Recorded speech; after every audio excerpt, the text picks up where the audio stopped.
Hello, fellow fan geeks. It's time for another Lore of Elden Ring video. Now, this is one Editor Hubby has poked at me a couple of times to watch, but I've been watching other things in the fandom instead. So I'm doing this. Better late than never. Sorry, Editor Hubby. The Lore of Elden Ring's Cosmic Sorcerers. So, let's do this, guys. Long ago, an astrologer looked to the sky and found something called the primeval current in the stars above. Then, miraculously, what they saw in the cosmos actually manifested in reality, and the very amber of the stars rained down on the lands between. This glintstone of the cosmos would go on to inspire those that studied it, but there was also a darkness up there between the stars, and what some saw would break their minds and inspire a fate that was worse than death. This is the story of Elden Ring's cosmic sorcery, a force that would define an entire era of life in the lands between. Dude,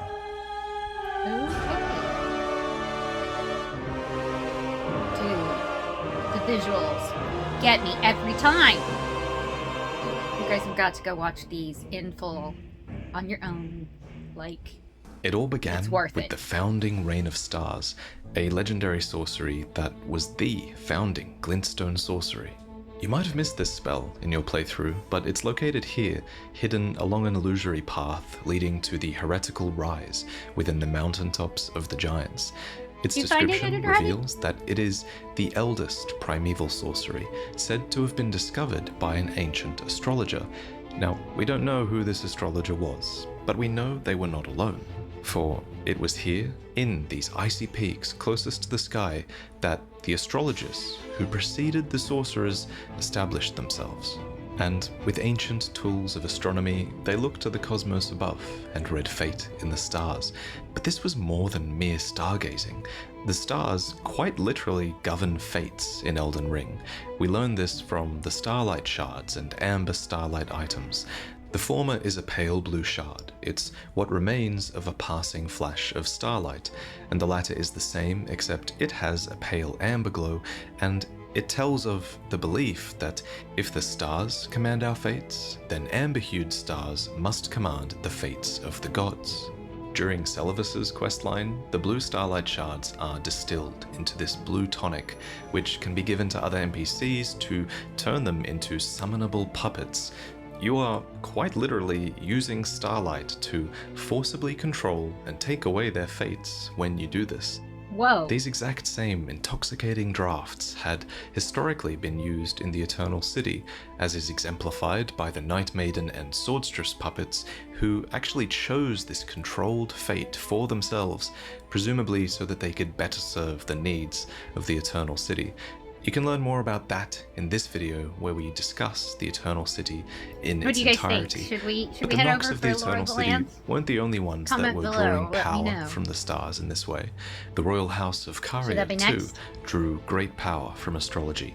The telescope item, for example, is actually a smaller part of a larger astrological tool that was once used by members of the Carian royal family for their own brand of Carian astrology that revolved around Renalla and the full moon rather than the stars. But to most, the moon was not considered equal to the stars, and it was actually the stars that most would draw upon for their sorcery. These sorcerers would come together at Raya Lucaria, a place of learning that institutionalized the practice of Glintstone sorcery. And this is our little triumvirate of three factions. There's the Nox and their descendants, there's the Carians, and there's the Sorcerers of Raya Lucaria, who all trace their origins back to astrology. These factions overlap at times, they interact and clash, and their shared history is fascinating and complicated, but it all comes back to the cosmos in the end. Huh. But let's return once again to the founding Reign of Stars, which tells us that the glimpse of the primeval current that the ancient astrologer saw became a reality, and the stars' amber rained down on this land. But what exactly is the primeval current? Well, let's break down the term. The word current means it's a moving flow, or torrent, and the word primeval means that this torrential flow likely existed from the very beginning of time. And thanks to the description for Comet Azure, we know that the primeval current is a distant starry expanse, something that is visually similar to the torrential comet generated from this spell. But what's truly amazing about this cosmic force is that somehow this ancient astrologer managed to manifest a rain of stars upon the earth merely after glimpsing it in the primeval current of the cosmos far away. And I speculate that starlight shards are actually another example of this phenomenon. The description reveals that these are what remains of a passing flash of starlight, and we exclusively loot these at the foot of giant stone astrolabes, which are these ancient stargazing tools.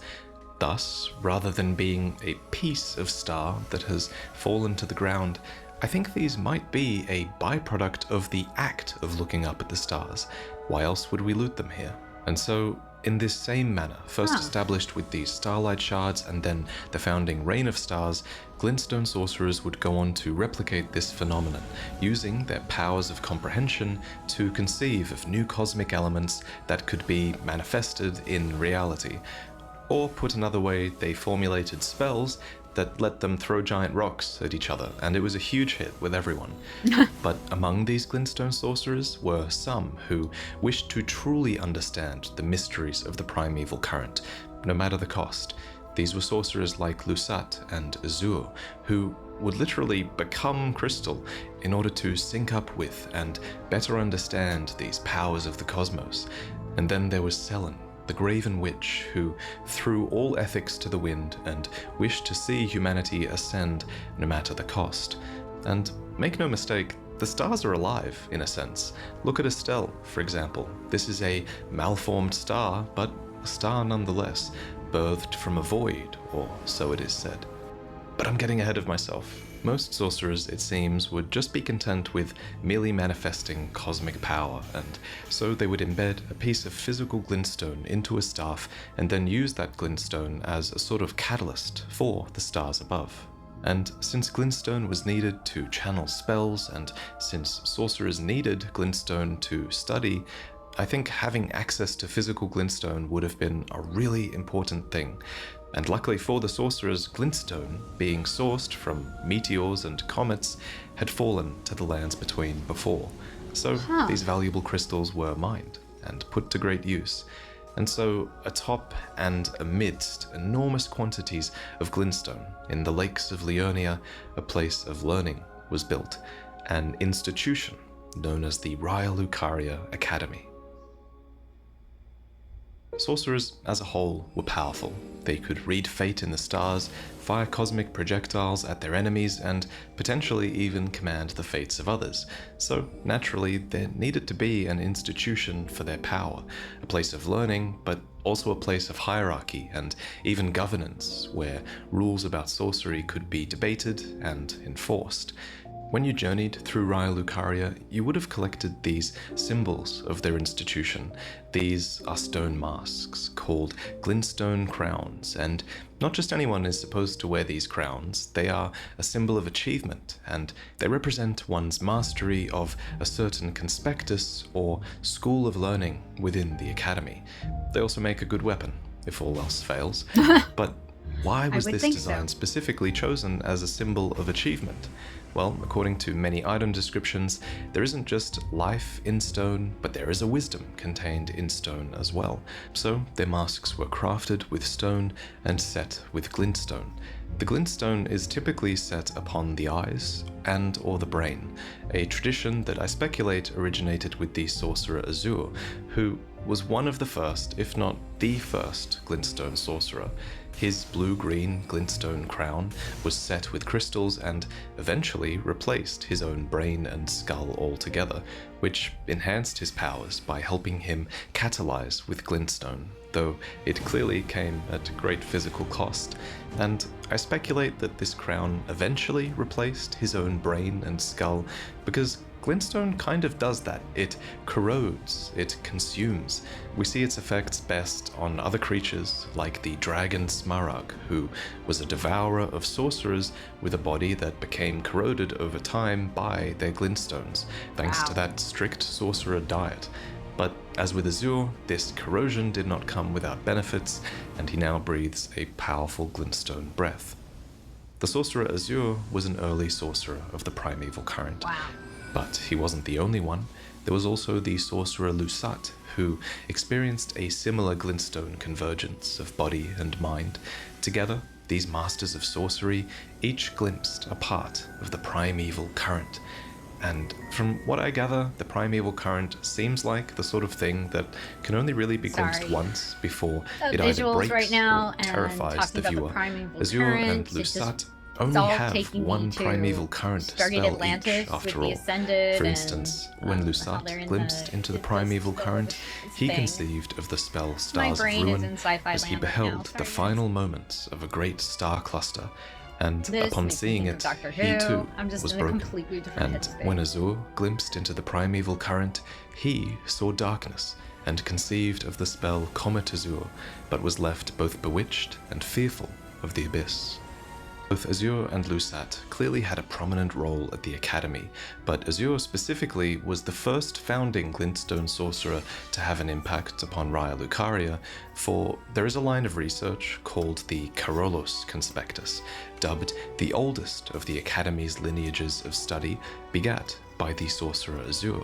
Sorcerers who follow in his footsteps by studying this conspectus pursue the mysteries of comets, leading to new kinds of comet sorceries like Glintstone Comet Shard and Shard Spiral. Each conspectus appears to be named after a founding individual. These stone crowns are designed after actual people, after all, people you can see in the flesh upon their matching portraits in the Academy.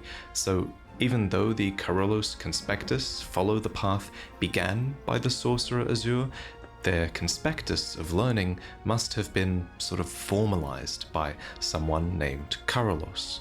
But as time went on, more conspectuses needed to be created as new lines of inquiry were discovered, and so logically, the Olivinus Conspectus should have been the second to be created, for this line of research is also concerned with the study of meteors in the primeval current, except this conspectus began with the sorcerer Lusat.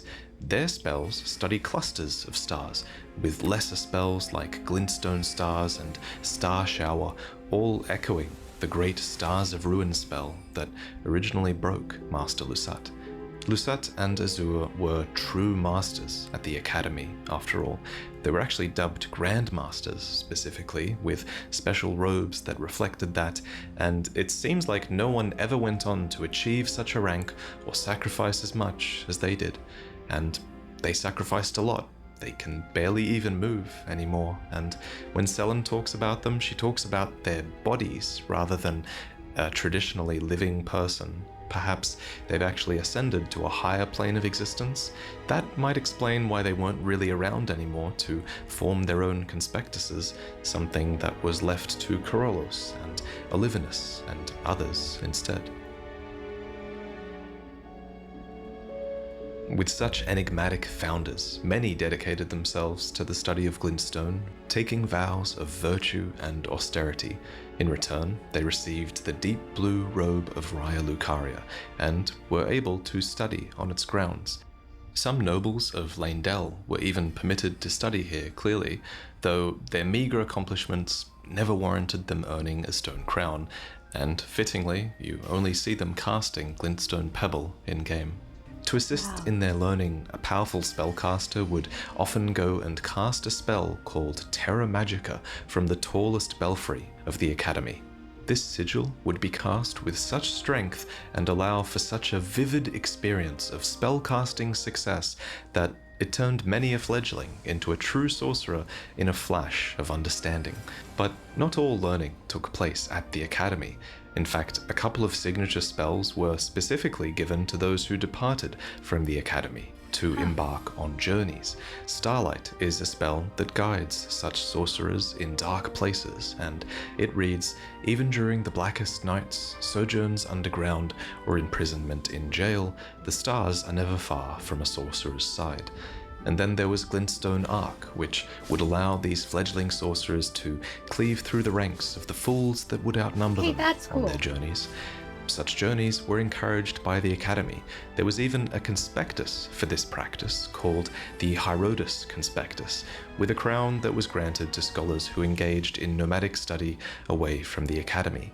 In-game, this crown is worn by errant sorcerer Wilhelm, who fights with night sorceries and wields the Staff of Loss, which enhances night sorceries. This staff doesn't even have a glintstone embedded in its tip, and supposedly it can only cast night sorceries as a result. That's how important asceticism was to some sorcerers, and they believed that it was a powerful path towards discovery. This conspectus also seemed to see value in depriving the senses. The crown of Hierodus is blindfolded, after all. We see this same practice of veiling the eyes down in the Eternal City as well, and the Nox's descendants were of course accomplished practitioners of night sorceries, which seemed to be thematically tied to this blindfolded, ascetic embrace of the void. Moving on though, this habit of sending fledgling sorcerers away must have posed a bit of a problem, however, as when war broke out in the Lands Between, Raya Lucaria would close and seal its gates, preventing access to most, including its journeying fledgling sorcerers. The only way to get back inside was to use a glintstone key to activate the warp magic within the seals.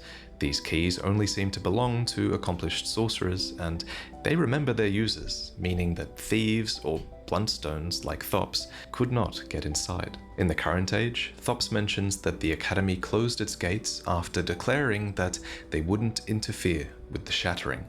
Now, this suggests to me that the Academy might have had a bit of a habit of striving for a sort of neutrality or indifference in world affairs. Indeed, they had developed an entire conspectus who sought power in order to quell conflict. These were the battle mages of the Heimer Conspectus, who wielded stone clubs and spells of cannon and gavel.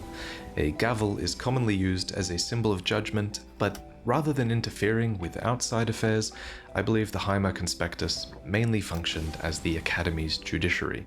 Their crown is even blindfolded, which is widely regarded in the real world as a symbol of unbiased justice. And with their preparedness for combat, the Heimer Conspectus were cited as being the only ones who dared to venture outside whenever war had broken out. And just like the blindfolded members of the Hierodus Conspectus, the battle mages of Heimer believed that seclusion was no way to foster discovery, and instead believed that it was only a convenient form of escape. That said, we do find sorcerers of other conspectuses outside the Academy as well, though you can sort of infer that they're a bit wary to be away from home because they're often accompanied by marionettes.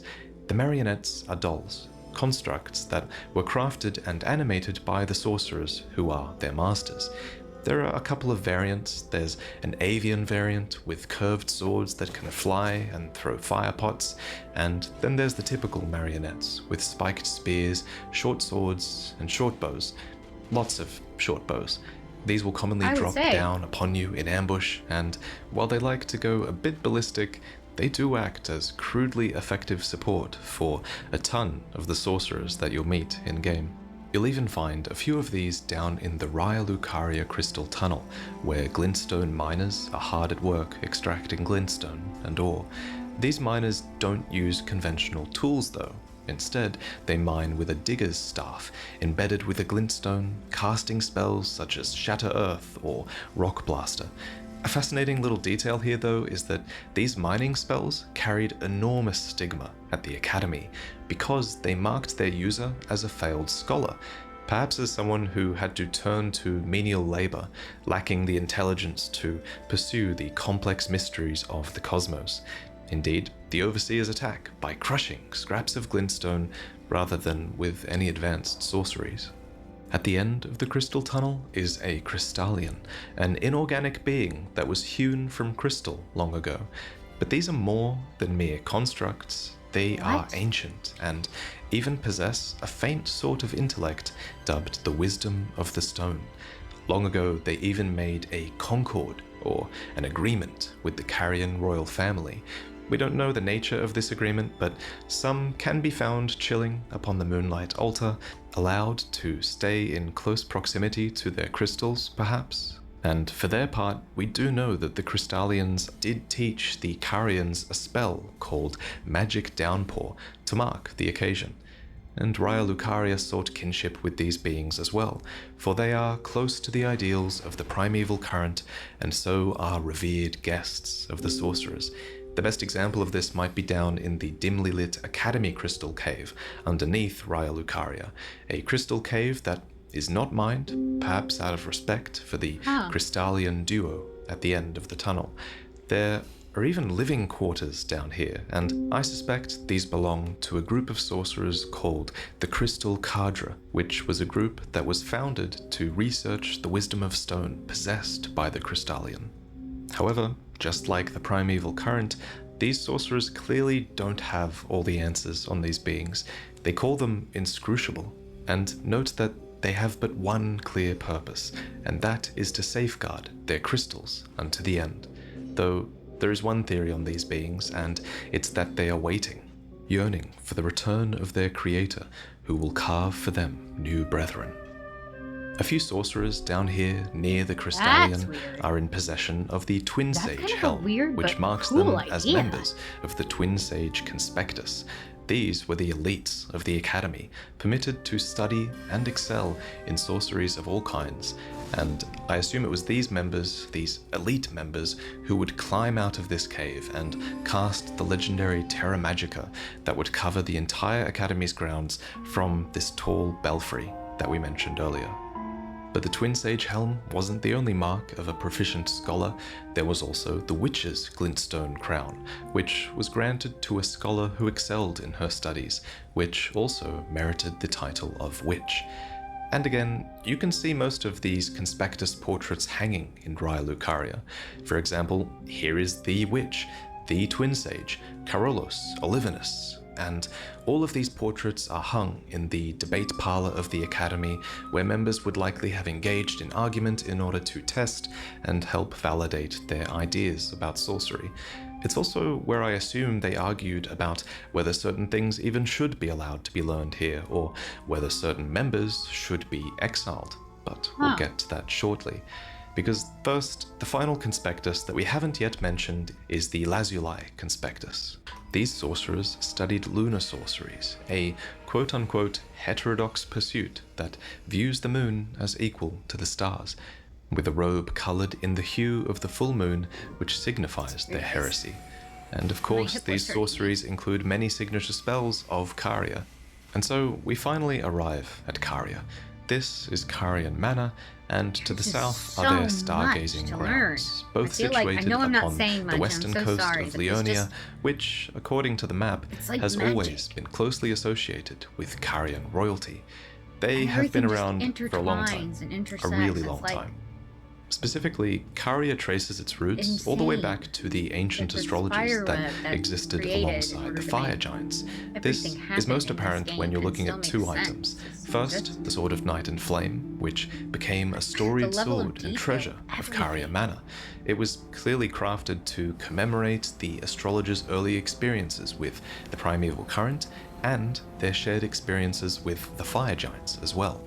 And the fact that Caria inherited this sword suggests that they trace their ancestry back to the time of this sword. And then there's the Stargazer heirloom, which tells of the rise of Caria as a house of royalty through Renalla and her full moon. The young astrologer gazed at the night sky as she walked. She had always chased the stars every step of her journey. Then she met the full moon, and in time, the astrologer became a queen. This royal house continued this tradition of stargazing and raised princesses and Carian knights to serve as their retainers. One of the foremost Carian knights was named Loretta. a woman we talked about recently in the video I did on the Eternal Cities, as it was rumored that she was an Albinauric. Albinaurics, as you may know if you watched that video, were widely despised in the Lands Between, though Caria is one of the few factions that seems to be pretty friendly with them.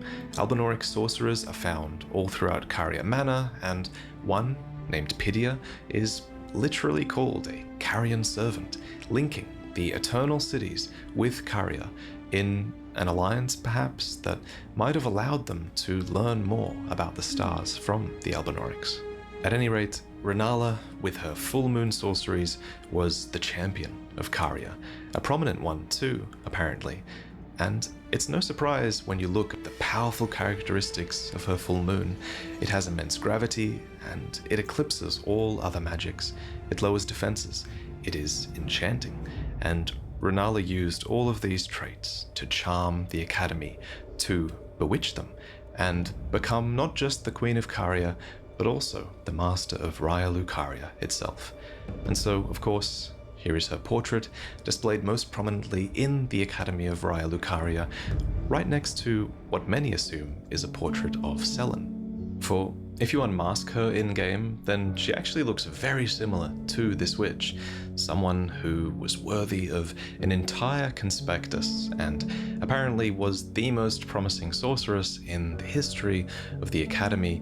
But even Selen, with all her promise, or perhaps because of her promise, would not be tolerated in the end. If you recall, I was exiled from the Academy of Raya Lucaria. It was for attempting to restore the primeval current of Glintstone sorcery. The toothless pedantry peddled by the Carian royal family can rot for all I care. I want Glintstone sorceries that open our minds, unbound by terrestrial taboos. For Selen to know so much about what she calls toothless pedantry peddled by the Carian royal family, I assume she was a part of the Academy during Renalla's reign over it, and that it was Renalla's influence that finally led to the Academy's intolerance of primeval current research. And Selen wasn't the only one expelled from the Academy. The Masters Azure and Lusat, two of the founding masters of Glintstone sorcery, were at some point driven from the Academy as well. Wow. And it's easy to see why. The primeval current is dangerous. Lusat's mind was broken after watching a star cluster break apart. Azure saw a darkness in the primeval current and was left fearful of its abyss. And imagine something so dangerous that just looking at it can damage your mind irreparably. In this way, the primeval current is almost Lovecraftian in its horror. We can't pin down the exact truth of why it terrifies, but we see its terrible effects on others and are left to wonder. What's more, this cosmic current is primeval. It's one of the first, if not the first thing to exist in the universe, and the fact that our cosmic origins might be terrifying really is kind of a bizarre and bewitching thought, right? I mean, I want to know what's in this current that's driving everybody insane. Although I will mention, again, we kind of know that at least creatures like Estelle are up there, and Estelle kind of is a signature, horrific Lovecraftian monster, so... Yeah. At any rate, true. Raya Lucaria was an institution now, with power and influence in the Lands Between, and with these things, naturally, there would have come a need for self-preservation. And the biggest threat at this stage wouldn't have been external, it would have been internal. The biggest threat was probing the primeval current too deeply. And so, while primeval current research seems to still be okay as long as it's under the Carolus or Olivinus conspectus, a line was drawn, and the Masters Azure and Lusat were eventually driven from the Academy, as was Selen the Witch. When we first meet her, Selen states that Glintstone sorcery is rooted in the study of the stars, and she laments that most sorcerers have forgotten that fact. She resents that the sorcerers took their power and then sort of turned a blind eye to deeper research in order to protect themselves. And it's kind of easy to empathize with her and to see her as this underdog fighting for the truth against an enormous institution. Even Thops thinks she's a good person in the end, but can you really blame Raya Lucaria for taking a stand when you see this? This is a school of graven mages, a mass of sorcerers fused together so that they might be fashioned into the seeds of stars.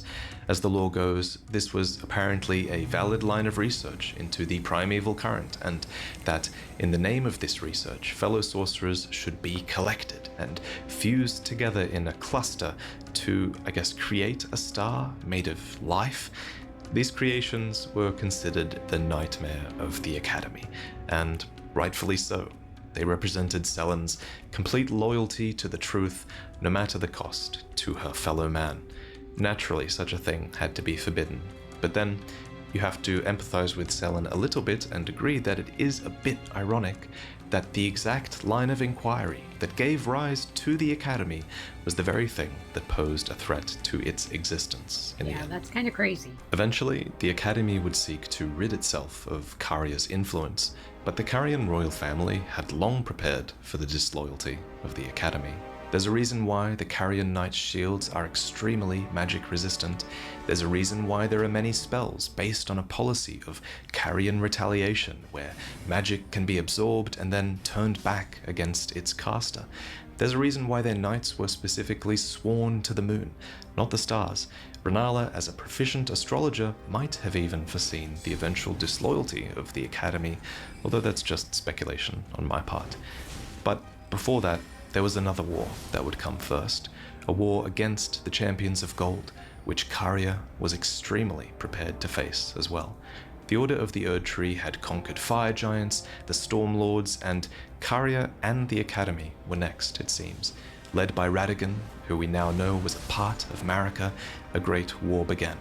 But here, the Order of the Erdtree actually met their match. Despite numbering fewer than 20, the Carian Knights were a match for even the Champions of Gold in battle, and enchanted Troll Knights fought on Caria's side as well, called into service from an ancient oath made with Renalla back in her youth atop the mountaintops of the Giants. And so, instead of weathering a stalemate, a truce was proposed between the two parties, and sealed in holy matrimony. Radagon once cleansed himself with celestial dew, repented his territorial aggressions, and swore his love to Renalla. The Order of the Erdtree and the fate of the moon were conjoined, and all the wounds of war forgiven. And of course, we all know that Radagon is Marika, but no one else did, and so secrecy was of the utmost importance to Radagon, and he imposed this need upon his newly acquired vassals. These are the Carian preceptors, essentially professors of sorcery who serve the Carian royals. They wear these blue robes embroidered with cosmic designs, which is a reference to Caria's astrological heritage, surely. But when Radagon married Renalla, he ordered the Carian preceptors to wear an additional piece of attire, a mask with the mouth sewn shut with gold thread in that signature crisscross pattern that is emblematic of Radagon, to make it clear that all their matters were to be kept strictly private. For of course, Radagon was hiding something that might be able to be seen if anyone looked at him too closely. Indeed, this desire for secrecy was well founded, for someone did look at him too closely during this time. A sculptor who secretly rendered this dichotomy between Radagon and Marika into his work. But no one else discovered Marika Radagon's secret, not until we came along. And long before that, Radagon would leave Renalla, and her heart would go along with him. And it was then that those at the Academy realized that Renalla was no champion after all. When we see her, we realize that she was likely left quite witless and innate after this loss of Radagon, and so it was no surprise that the Academy took this chance to rebel against the Carian royals. With Renalla essentially held hostage and safely locked in their grand library, the Academy went to war with Caria, focusing their assault upon Caria Manor, for that is where a siege commemorated by this graveyard of swords took place. Wow. The enchanted soldiers who fought on behalf of the Academy were named the Knights of the Cuckoo, wearing red and blue surcoats that depict their namesake and carrying shields that boasted high magic damage negation. They were explicitly purposed as mage hunters and have been quoted as stating, "Our enemy is none other than Caria itself." They also throw Albinoric pots, which reference the torture of Albinorics and the hatred of Albinorics that the cuckoos have. Wow. And again, the Albinorics are found throughout all Caria, so these Knights of the Cuckoo were fighting against some true enemies here. But despite some of their descriptions saying that the Cuckoo Knights were sworn to the Academy, I think that's actually just wishful thinking by Raya Lucaria. The Scholar's armament and shield spells, for example, were actually spells that were quote-unquote taught to the Knights of the Cuckoo as payment for their contract. So they were getting paid to fight, and learning these low intellect spells suited them because they were not proficient sorcerers. For example, instead of casting spells, they would crush broken clumps of glintstone, dubbed faux sorceries or fake sorceries by the Academy. But most telling about their loyalty is the Cuckoo Knight armor, which says, its left breast is emblazoned with a peering cuckoo, whence came their name, which straight up admits that perhaps the bird's shrewd gaze is an expression of their refusal to be mere servants of the Academy. And in the end, the Knights of the Cuckoo failed pretty hard. They were not only defeated in the siege of Caria Manor, but they were turned into puppets there, and many now fight on Caria's behalf. We get an idea of how much they must resent this when they somehow break free and confront Pydia, a Carian, an Albinoric, and a mage. 3 things that they absolutely hate. But unfortunately, guys, that's where I have to leave things for now. Aww. There's an entire summary I also wanted to do about Celia, the town of sorcery, as well, but honestly, I feel like Celia is very difficult to speculate on and puzzle out, so considering how long that would take to put into words, I think it might have to wait until another video.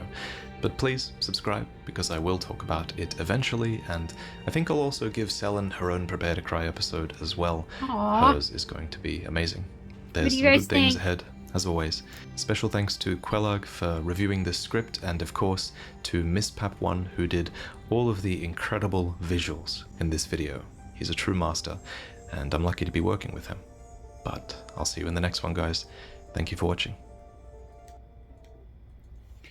Alright guys, what did you think? I loved it. I love learning this stuff. I feel like I'm entering a whole new, I know it's a whole new world, don't get me wrong. But I just feel like I'm learning so much, and it kind of is. It's like a history lesson in a lot of ways. I'm loving it. Comment below, let me know what you'd like to see me react to next. I love to hear from you guys. And if you haven't already, please hit that thumbs up button. And if you're not a subscriber, please consider joining our channel. And remember to hit that alarm bell so that you know every time we update the channel. And I'll see you all in the next one. Bye, guys.